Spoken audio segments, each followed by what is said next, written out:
Bonjour à tous. Je suis Evelyne Honla, lead marketing et communication de Kero Games.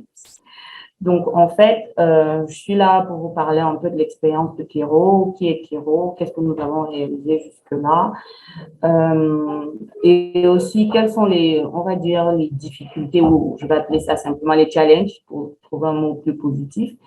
Quels sont les challenges d'un créateur de jeux vidéo de façon générale et les spécificités en Afrique. Donc voilà, Kero existe légalement depuis 2013, même si, 2015 par là, excusez-moi, même si c'est un projet qui existe dans l'esprit des fondateurs depuis 2003. Et à cette époque-là, l'idée, c'était de créer un jeu qui allait être créé depuis l'Afrique, qui allait présenter ce que c'est que l'African Fantasy et le vendre à l'extérieur, en Afrique et à l'extérieur. Donc, si vous voulez, c'était ça le premier business model de Kero Games. Donc, nous avons créé un jeu qui s'appelle Orion, l'héritage des Coriodan, qui est un jeu PC dans le jargon du jeu vidéo. C'est un 2D RPG. Donc voilà, pour ceux qui s'y connaissent un peu, c'est un jeu PC que vous pouvez jouer via un PC, qui peut être acheté soit sur Steam, soit sur les pages de Kero Games. Vous pouvez acheter le jeu et le tester. Donc ça, c'est en 2016 que nous avons sorti ce jeu-là. Et à partir de là, nous avons principalement vendu, et même notre marketing a été principalement orienté vers l'Europe, les États-Unis, la diaspora et pas énormément sur l'Afrique parce que avec les plus de 100 000 clés vendues, la grosse majorité de ces clés, des clés du jeu Orion ont été achetées aux États-Unis, en France, et voilà.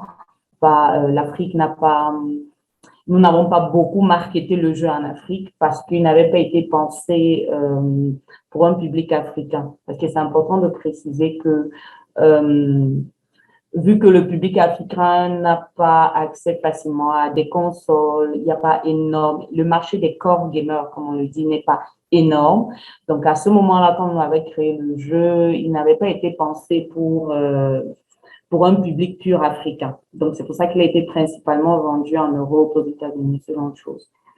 Après, donc, la sortie d'Orion KGF, Orion, l'héritage des Coriodan, nous avons fait évoluer notre business model. Donc, nous avons décidé de commencer à se concentrer sur les jeux mobiles. Parce qu'effectivement, si on veut cibler, si on veut toucher un public africain, il était plus intéressant de passer par le jeu mobile. Parce qu'avec l'engouement des smartphones, l'accès à Internet pour une grande partie de la population africaine, ça semblait être le mouvement idéal, le mouvement parfait à faire.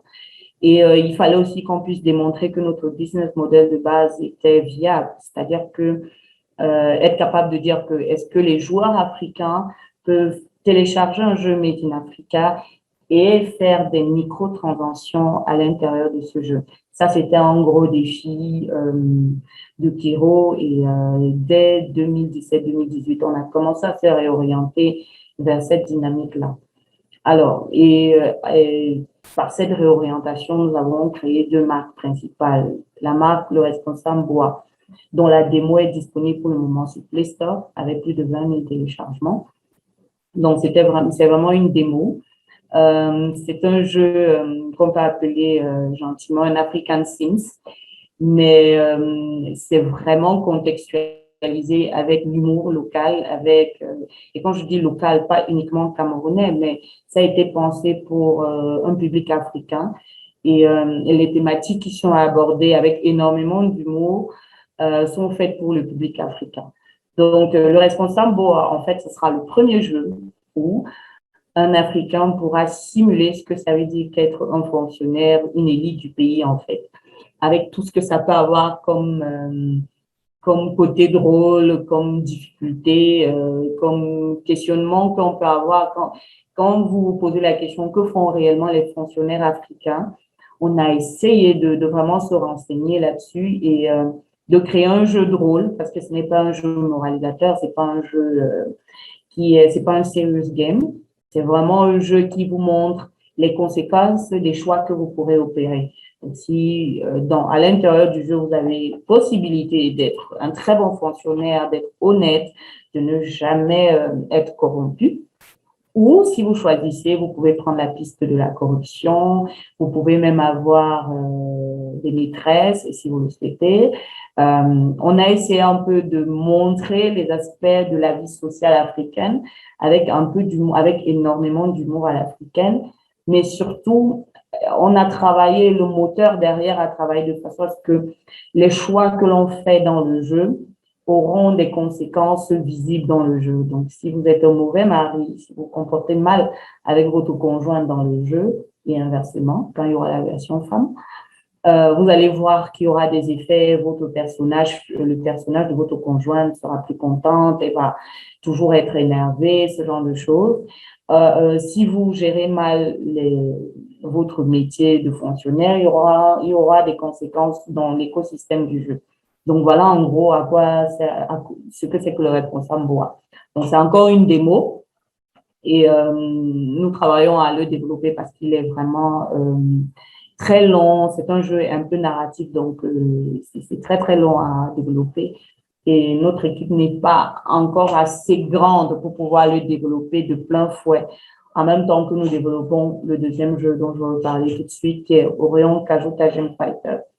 Donc, Orion Kajuta Gem Fighter, comme vous pouvez le voir, c'est une micro-adaptation du premier Orion sur smartphone, avec une continuité de l'histoire. Donc, pour ceux qui auront joué au jeu PC, Orion KGF s'inscrit à la suite du premier jeu mobile, du premier jeu PC, avec en fait, ça présente les conséquences de ce qu'a été le dénouement du premier jeu, en fait, de façon générale. Donc, ça s'inscrit dans la suite. Et c'est un jeu que nous avons sorti depuis juillet 2021, depuis le 1er juillet 2021. Il compte à ce jour plus de 70 000 téléchargements. Donc, nous, avec ce jeu, nous voulions démontrer effectivement qu'il est possible pour les Africains de télécharger un jeu Made in Africa et de faire des microtransactions à l'intérieur du jeu. Et ça a été prouvé, ça a été fait et ça continue d'être fait. Donc, on a à peu près, on varie entre 4 et 5% de taux de conversion dans le jeu, ce qui est énorme dans l'industrie du jeu mobile. Parce que la moyenne mondiale des conversions dans le jeu mobile, c'est 0,4%. Donc, quand vous voyez un jeu avec 1 milliard de téléchargements, dites-vous qu'il y a à peine 1% des joueurs qui font des microtransactions. Le reste des joueurs se contentent de jouer gratuitement parce que c'est le principe du freemium. Et là, je vais essayer un peu d'entrer rapidement sur comment nous, on crée les jeux actuellement. Donc, comment nous, on crée un jeu? On ne se lève pas juste un matin, on se dit, on va créer ce jeu. On a un travail de fond, de recherche avant de commencer à développer un jeu. Parce que c'est très souvent l'erreur que font les jeunes développeurs, les personnes qui ont un projet de jeu, de ne pas assez se poser la question de qui est mon joueur idéal? Quel est le joueur idéal que je veux voir sur ce jeu? Et s'interroger sur ce que le joueur idéal voudrait avoir dans le jeu, en fait. Donc, ce qui fait que nous, on a de nombreuses idées de jeux qu'on veut développer, mais avant de les mettre en public, avant d'écrire la moindre ligne de code, avant de faire la moindre illustration, avant de faire la moindre chose, on fait énormément de recherches sociologiques avant. Donc, nous travaillons avec notre public, nos fans, qui sont vraiment les meilleurs fans du monde d'ailleurs. Un petit coucou à nos fans, parce qu'ils sont toujours disponibles pour essayer de nous donner un peu des feedbacks. C'est-à-dire, quand on a une idée de jeu, on va très souvent repartir vers notre site, leur dire, OK, on voudrait lancer un jeu comme ci. Vous pensez quoi de ce jeu? Qu'est-ce que vous aimeriez y retrouver? Quels sont les features que vous voulez voir dans le jeu? Quels sont les différents, quel est le feeling que vous voulez avoir quand vous y jouez. Donc, il y a cette phase-là qu'on a toujours, qui nous permet d'avoir le maximum de feedback et de se réorienter si c'est nécessaire. Je vais prendre l'exemple du jeu Responsable Boa. La première idée de ce jeu n'est pas la même chose que le jeu final. C'est-à-dire que si aujourd'hui, Le jeu décrit l'aventure d'un jeune Africain qui quitte le village après que tous ses cousins, ses tatas, ses frères aient cotisé l'argent pour qu'il puisse passer un concours étatique et qu'il devienne fonctionnaire dans la grande ville, dans une ville imaginaire, dans un pays imaginaire, mais très contextualisé africain. Ça, c'est le jeu actuel. Dites-vous qu'au départ, les premières années, nos premières idées par rapport à ce jeu, c'était l'inverse. On se disait, qu'est-ce que ça ferait pour un Africain de jouer un président? OK? Donc, on s'est dit que oui, ça plairait aux Africains de jouer, de simuler la vie d'être un président. Mais quand on l'a confronté à notre public, les feedbacks qui sont revenus ont fait évoluer le jeu jusqu'à la version actuelle, qui est la 4e version de ce jeu. Donc, vous imaginez bien le travail engineering qu'il faut derrière et ce que ça peut créer, comme je vais appeler ça simplement, ces frustrations que ça peut créer en interne. C'est-à-dire que vous pouvez avoir, imaginé un jeu, c'est votre bébé, c'est votre projet, et quand vous le faites évaluer entre guillemets par le public cible, vous vous rendez compte que c'est pas ça qui les intéresse.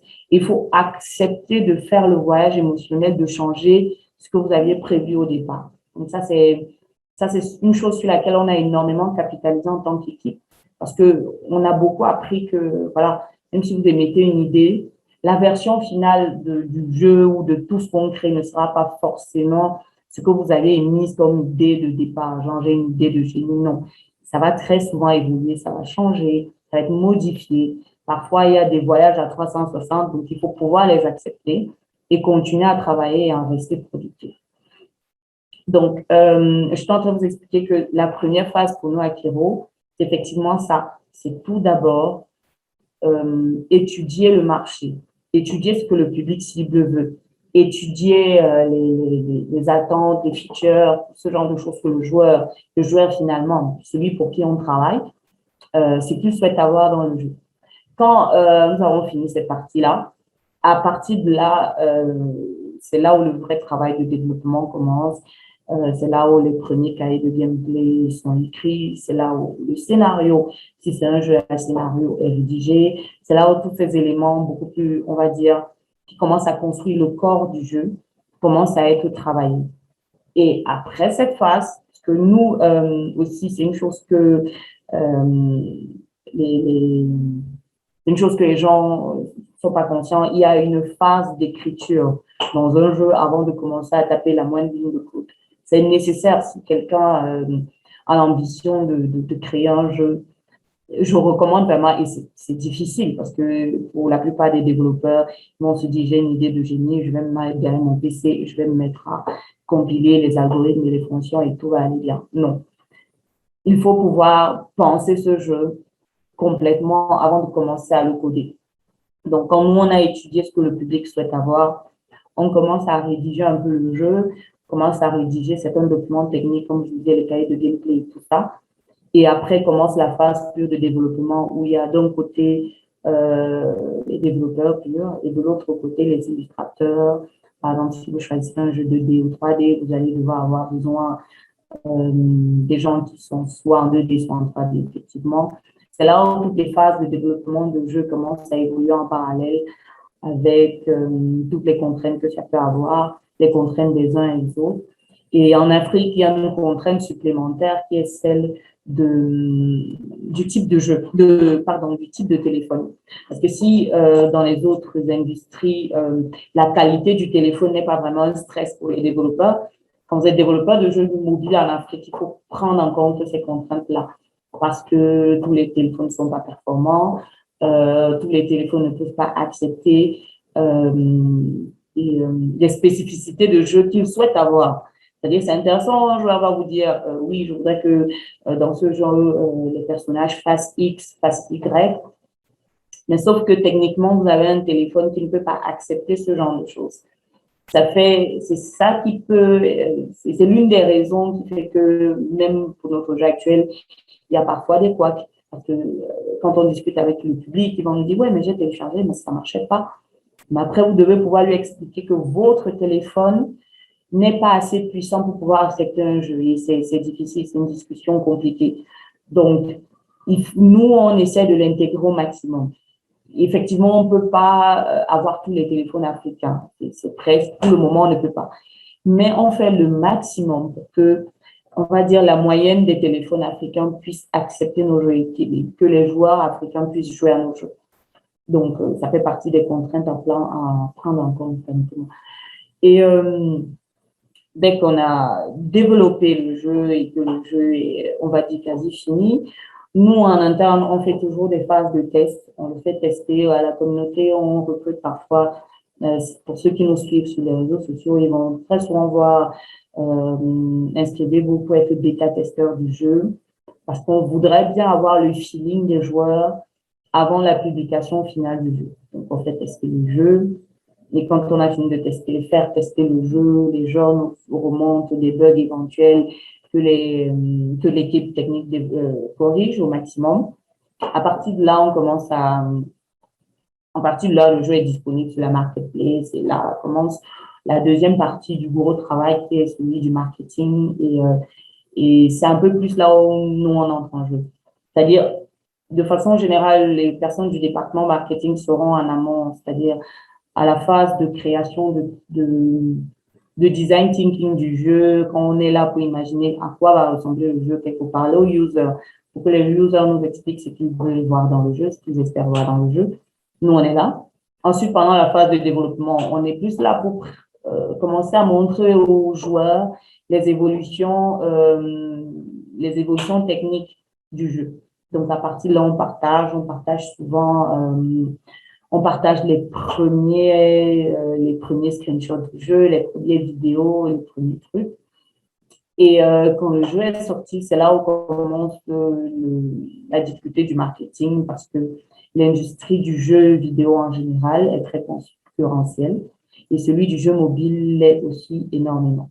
Donc, parce que c'est pas parce que vous êtes en Afrique que ça va changer quelque chose pour vous, parce que vous êtes en concurrence avec les grandes marques, vous êtes en concurrence avec Candy Crush, vous êtes en concurrence, je sais pas, avec Genshin Impact, vous êtes en concurrence avec Clash of Clans. Donc, vous êtes en concurrence avec les meilleurs de l'industrie et vous devez pouvoir en être conscient. C'est-à-dire que vous n'allez pas sortir un jeu entre guillemets brouillon en vous disant, ouais, le public africain va être tolérant. Non, en fait.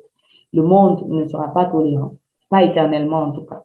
Vous aurez 2000, 3000 téléchargements si votre jeu est moyen, mais après, vous ne pourrez pas franchir certains caps si vous n'avez pas les minima techniques qu'un joueur aujourd'hui, qu'il soit en Afrique ou ailleurs, espère voir dans un jeu mobile.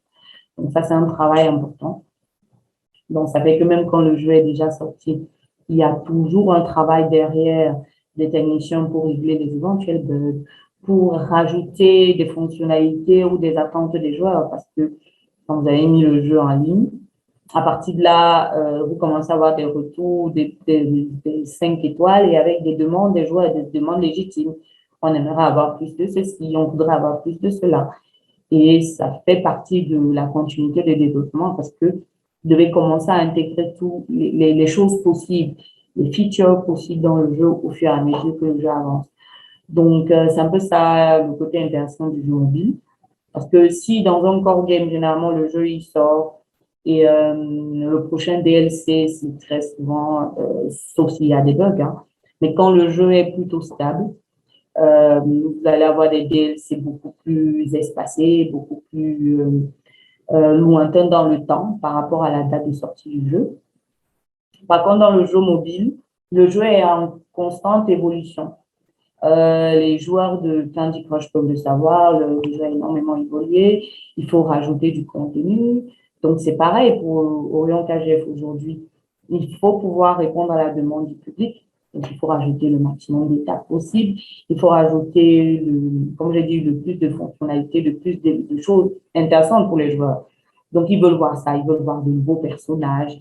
Ils veulent voir de nouvelles animations. Ils veulent voir des combats encore plus badass.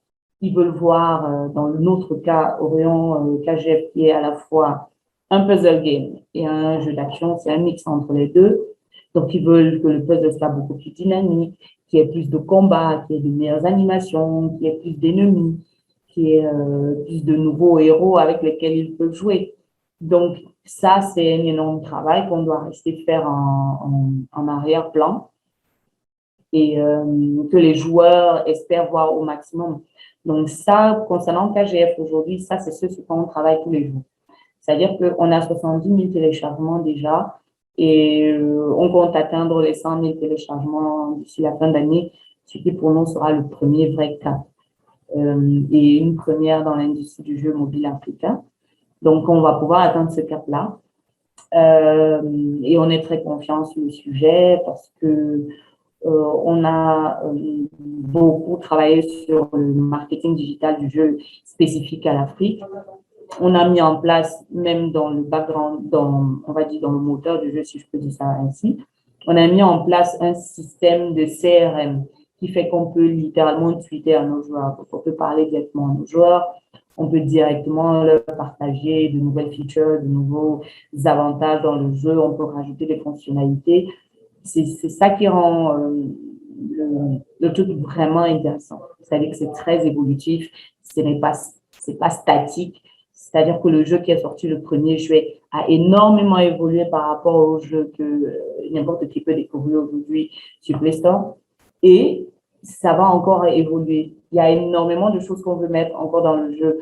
On espère pouvoir, d'ici quelques mois, début d'année prochaine, pouvoir rajouter les fonctionnalités comme le multi, pouvoir aussi à terme évoluer vers du play to earn, qui est quelque chose qui nous attire énormément. Donc, c'est des éléments comme ça qui nous font continuer à travailler et qui vont continuer à intéresser les joueurs. Parce que plus vous rajoutez des fonctionnalités intéressantes, plus vous rajoutez ce que le joueur veut voir dans le jeu, plus il y a des possibilités de rétention. Et là, on arrive sur le corps du sujet qui est la rétention dans le jeu mobile.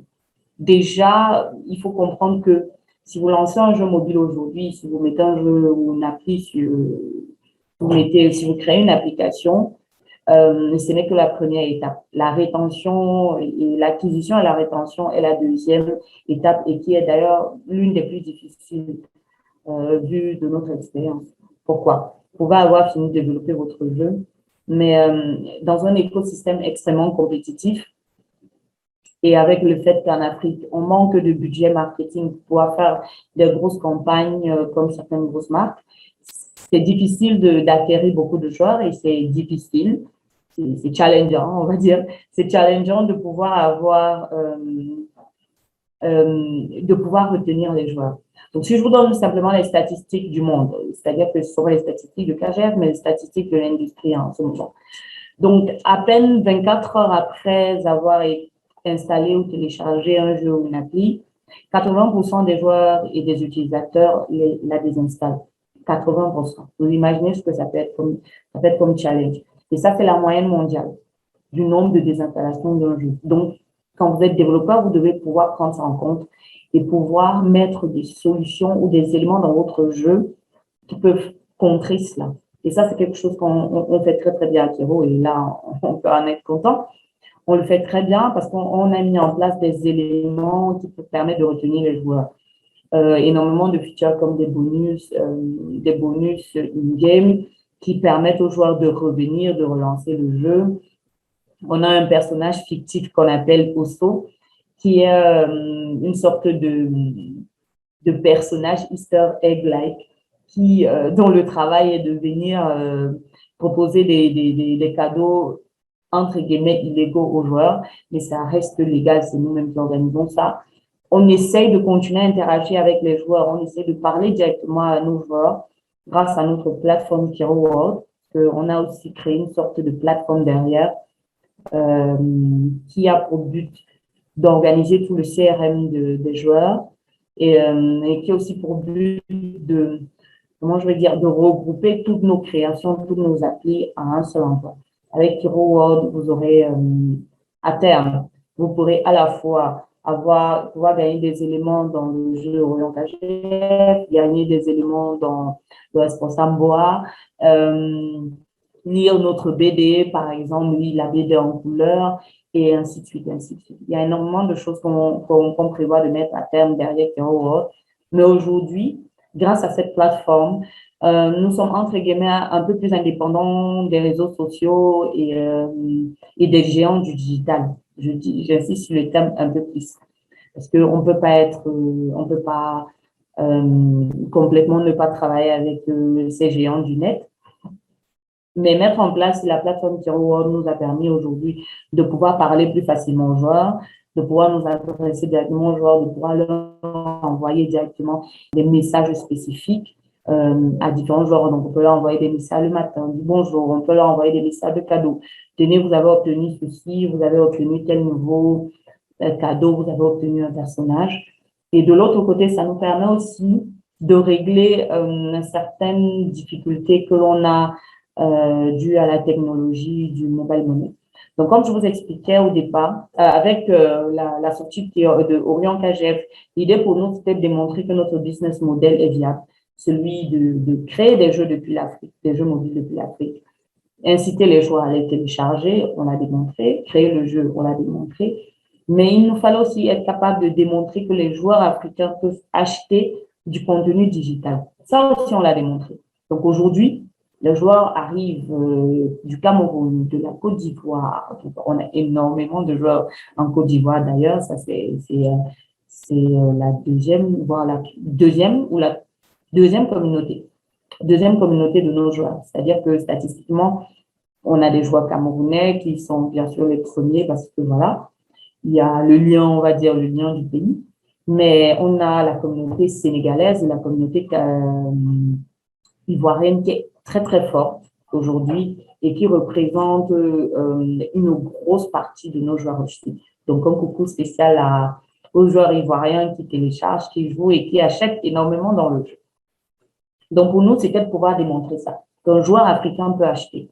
Donc, quand vous êtes en Côte d'Ivoire, vous pouvez faire des microtransactions dans Orion KGF. Et la difficulté d'une industrie comme la nôtre, c'est que la technologie de paiement par mobile money n'est pas encore aussi optimale que, par exemple, celle du paiement Google Pay, pour être honnête, pour faire simple. Le paiement Google Pay est tellement simple, tellement easy, que c'est très facile pour un joueur européen de vite faire 2-3 opérations. Et quand il a fait une opération, il a fait un achat dans le jeu. La difficulté avec les joueurs en Afrique, c'est les problèmes technologiques beaucoup plus. Donc, il y a des moments où notre jeu n'arrive pas suffisamment bien à cause des problèmes liés à la technologie, même du mobile money. Il y a des paiements qui souvent échouent. Le joueur a payé, mais il ne reçoit pas le truc. Mais nous, on a justement créé une plateforme, un CRM derrière, pour s'assurer et pour garantir que tous les joueurs qui ont fait la moindre microtransaction recevront l'équivalent de ce qu'ils ont acheté, voire plus, avec des cadeaux.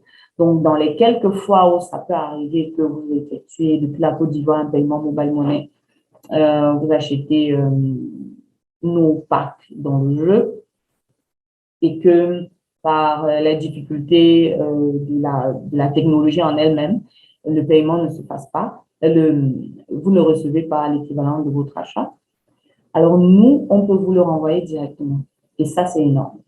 Donc, c'est une technologie qu'on a mis en place parce on a prévu qu'il était possible que, vu que la technologie d'intégration de paiement mobile money dans les jeux est encore très nouvelle, et qu'il n'y a pas encore assez, elle n'est pas encore aussi fluide que celle de Google Play, parce que Google Play, c'est beaucoup plus fluide.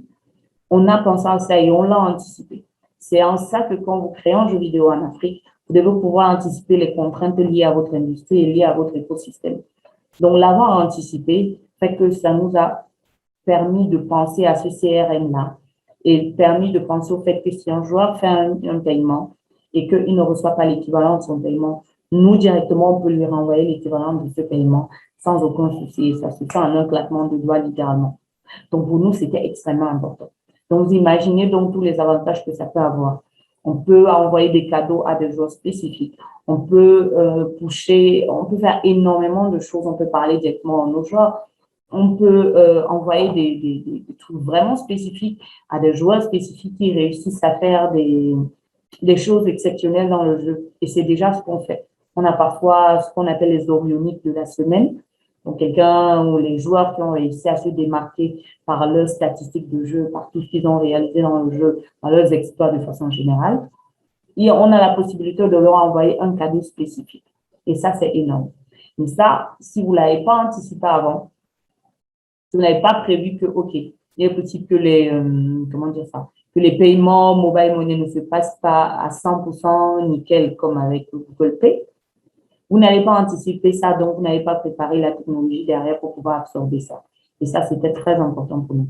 Donc, ça fait partie des éléments de rétention de jeu pour nous, le fait qu'on peut parler directement à nos joueurs, le fait qu'on peut appeler, on peut envoyer des cadeaux directement, le fait que quand il y a un couac, le moindre cas couac, notre CRM prend la main, on discute avec nos joueurs en inbox sur les réseaux sociaux pour les accompagner au maximum et résoudre la moindre difficulté qu'ils peuvent rencontrer dans le jeu. Et ça, pour nous, ça a été énorme et ça nous a permis d'améliorer notre rétention. Donc, aujourd'hui, ça fait partir un peu, si quelqu'un a envie de développer un jeu, ça, il doit pouvoir prendre en compte les difficultés ou les spécificités de l'industrie africaine liées au manque d'infrastructures. C'est pas que vous n'êtes pas un bon, qui que vous soyez, vous ne soyez pas un bon développeur. C'est pas le problème de Kiro aux gens, Kiro n'a pas de bon développeur, absolument pas. Mais c'est que toutes les infrastructures liées au mobile money, par exemple, ne sont pas encore à leur version optimale. Parce qu'il y a encore un peu de chemin à faire. Et par rapport à ça, il faut pouvoir l'anticiper quand vous développez un jeu ou une appli. Il faut pouvoir anticiper ça. Il faut pouvoir vous préparer marketingment parlant. Parce que là, maintenant, je vais essayer de donner un peu quelques conseils qu'il faut avoir, qu'il faut prendre en compte si vous voulez vous lancer dans l'industrie ou alors si vous êtes déjà dans l'industrie et que vous rencontrez quelques difficultés.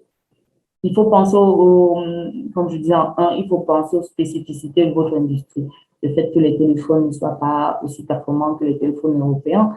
Donc, vous devez adapter votre moteur, le moteur sur lequel vous êtes en train de créer votre jeu, vous devez l'adapter. Vous devez préparer des APK qui peuvent être patchés dans des jeux moins performants, en fait. Il faut pouvoir l'anticiper.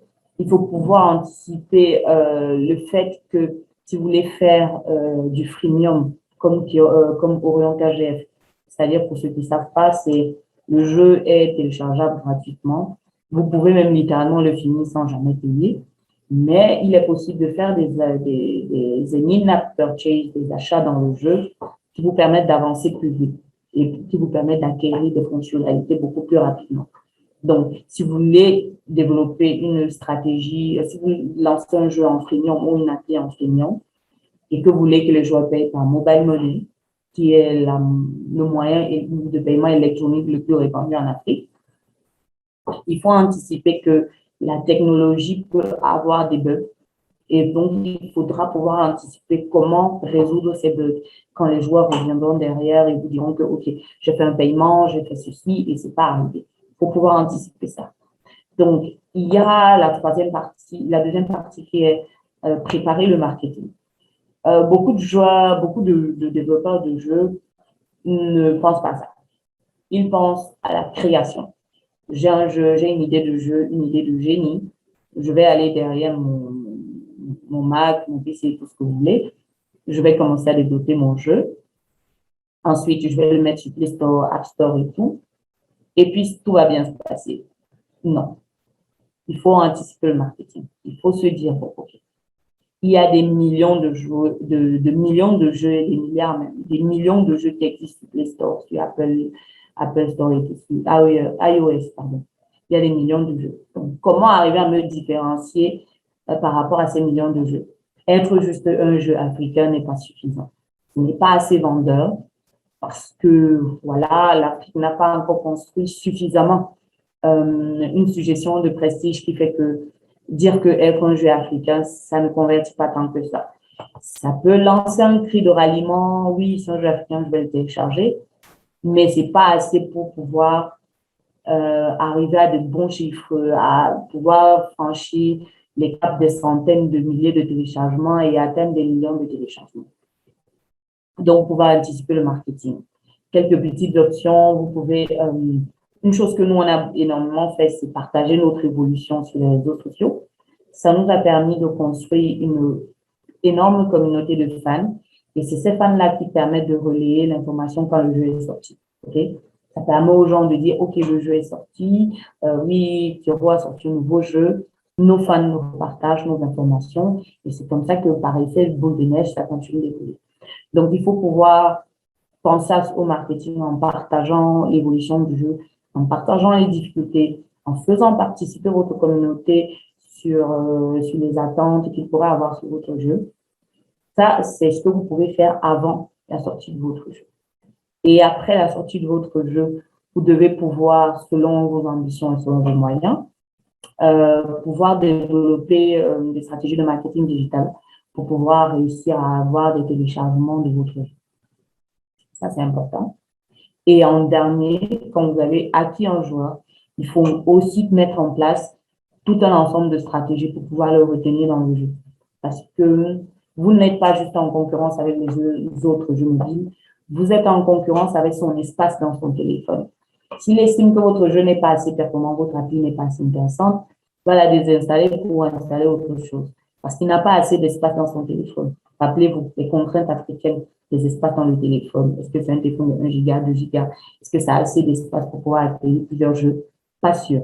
Donc, vous devez garder ça en tête, en mémoire, quand vous développez votre jeu. Plus l'APK n'a pas, est petite à télécharger, mieux c'est. Et maintenant, il faut pouvoir mettre en place des stratégies pour retenir votre jeu. Parce que comme je disais, vous êtes en concurrence avec d'autres jeux qui ont un meilleur marketing, qui ont une meilleure visibilité mondiale. Mais en plus de ça, si vous créez un jeu mobile, vous êtes en concurrence avec les autres applis, c'est-à-dire Instagram d'un côté, TikTok de l'autre, Facebook, Twitter, et ainsi de suite, ainsi de suite. Donc, pourquoi j'explique ça? C'est que s'il fallait dire que le temps digital d'un joueur africain, d'une personne africaine, c'est partagé entre tout ça. C'est partagé entre ces différents jeux mobiles, mais c'est aussi partagé entre ces différents réseaux sociaux. Donc, s'il constate que ces réseaux sociaux lui apportent le maximum et que votre jeu ne lui apporte pas assez d'éléments divertissants, fun, éducatifs, peu importe la piste de jeu que vous prenez, si ça ne lui apporte pas assez d'éléments, il va désinstaller votre jeu pour installer autre chose. Donc, il faut pouvoir garder ça en mémoire quand vous développez, quand vous créez un jeu, quand vous voulez mettre un jeu sur la marketplace. Donc, voilà en gros un peu ce que je peux partager de notre expérience, nous qui sommes en tant que développeurs de jeux depuis plus d'une dizaine d'années maintenant. Et voilà ce sur quoi nous, on peut capitaliser depuis les 2-3 ans sur lesquels on est purement dans l'industrie du jeu mobile. Et c'est un peu ça que je voulais partager avec vous. N'hésitez pas à poser plus de questions si vous avez d'autres interrogations. Si vous avez des questions ou des préoccupations que vous souhaitez aborder, n'hésitez surtout pas. Voilà. Merci.